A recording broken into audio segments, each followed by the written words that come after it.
Assalamualaikum. Kita sambung dari bahagian ketiga untuk penerangan berkenaan modul rancang pewarisan. Dalam video yang lepas, saya telah jelaskan 4 komponen fail pewarisan dan kini saya akan jelaskan 4 lagi komponen seterusnya. Komponen berikutnya ialah hutang.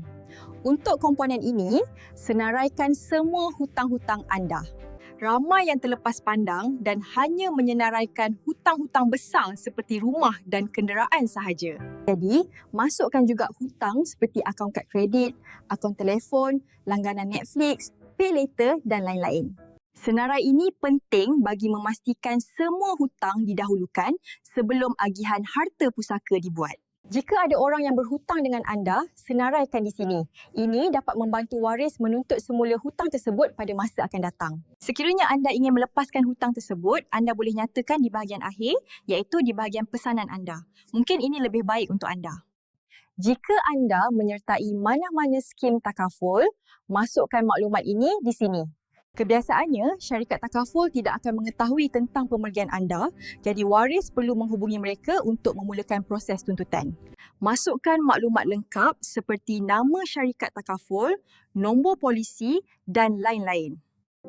Jika ada ejen yang menguruskan akaun anda, masukkan juga maklumat ejen tersebut. Di bahagian terakhir ini, anda boleh masukkan apa-apa maklumat yang dapat membantu waris anda menguruskan harta pusaka anda nanti. Sebagai contoh, jika anda mempunyai peti simpanan di bank, anda boleh nyatakan di sini. Setelah anda masukkan semua maklumat, anda boleh periksa semula dengan menekan butang papa atau cetak. Jika ada mana-mana maklumat yang ingin diubah, jangan khawatir. Anda boleh kembali ke bahagian yang berkenaan dan membuat perubahan. Mungkin nampak banyak kerja dan agak sukar untuk dibuat. Tetapi bayangkan, jika suatu hari nanti anda sudah tiada, tanpa maklumat-maklumat ini, waris anda akan lebih sukar untuk mendapatkan semua maklumat yang diperlukan. Alia harap penerangan ini dapat membantu anda dalam penyediaan dokumen pesanan pada waris.